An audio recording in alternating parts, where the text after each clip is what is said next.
আরে আরে কত বড় হয়ে গেছিস, হ্যাঁ? তোকে তো আমি এইটুকুন দেখেছিলাম। তোকেও তো আমি এইটুকু দেখেছিলাম। চল চল চল চল।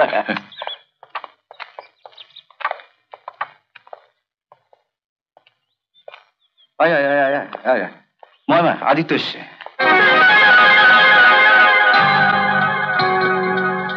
কেমন আছো মহামায়া? ভালো।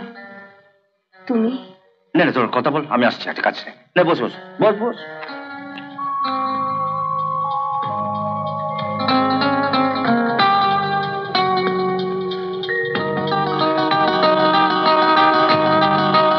বসো।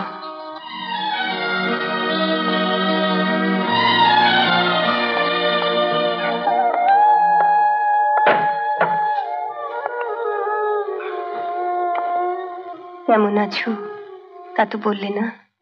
ভালো, খুব ভালো। পরমেশ্বরের কাছে শুনলাম তুমি নাকি চোখের চিকিৎসা করাতে দিচ্ছ না। এটুকু বাকি রাখলে কেন? ডাক্তার তো অনেক ছিল, কাউকে দিয়ে চিকিৎসা করে নিতে। তুমি ঠাকুর মশাইয়ের কাছে কিছু শুনোনি? শুনেছি। সব শুনেও তুমি এভাবে কথা বলছো কেন? শুধু দয়া দেখাবার জন্য আমার জন্য বসে না থেকে পরমেশ্বরের কথা মতো চিকিৎসা করা নিতে পারতে। হয়তো এতদিনে চোখ দুটো ভালো হয়ে যেতে পারতো। আমার চোখে চিকিৎসা করবে বলেই ডাক্তারি পড়তে বিলেত গেলে, এসে যদি দেখতে আমার চোখ ভালো হয়ে গেছে, তুমি খুশি হতে? আমার খুশির কথা যদি ভাবতেন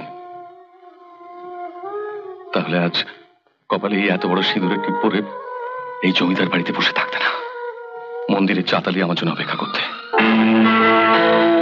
ঠাকুর মশাইয়ের কাছে সব ঘটনা শুনেও তুমি এই কথা বলতে পারছো?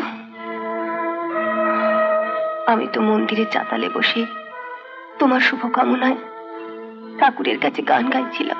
তখনই তো তোমার বন্ধু এসে আমাকে জোর করে তুলে নিয়ে গেল। তুমি পরমেশ্বরকে বলেছিলে তুমি আমার বাগদত্তা? তোমার সঙ্গে আমার বিয়ে ঠিক হয়ে আছে? বলার সুযোগ পেলাম কোথায়? আমি কি দেখতে পাই? কি করে বুঝবো? ও হঠাৎ করে নিজের আঙুল কেটে সেই রক্তে আমার স্মৃতি রাঙিয়ে দেবে। কি ডাক্তার, কেমন দেখলে? বস বস বস বস বস বস। কদিন লাগবে মনে হয় ওকে সারিয়ে তুলতে? আদিত্য তা কোন ঘরে থাকবে তার ব্যবস্থা করেছো? হ্যাঁ, ও থাকবে ওই পাশে করে থাকবে। ডাক্তাররা রুগী যত কাছাকাছি থাকে ততই তাদের সুবিধা হয়। কি বল?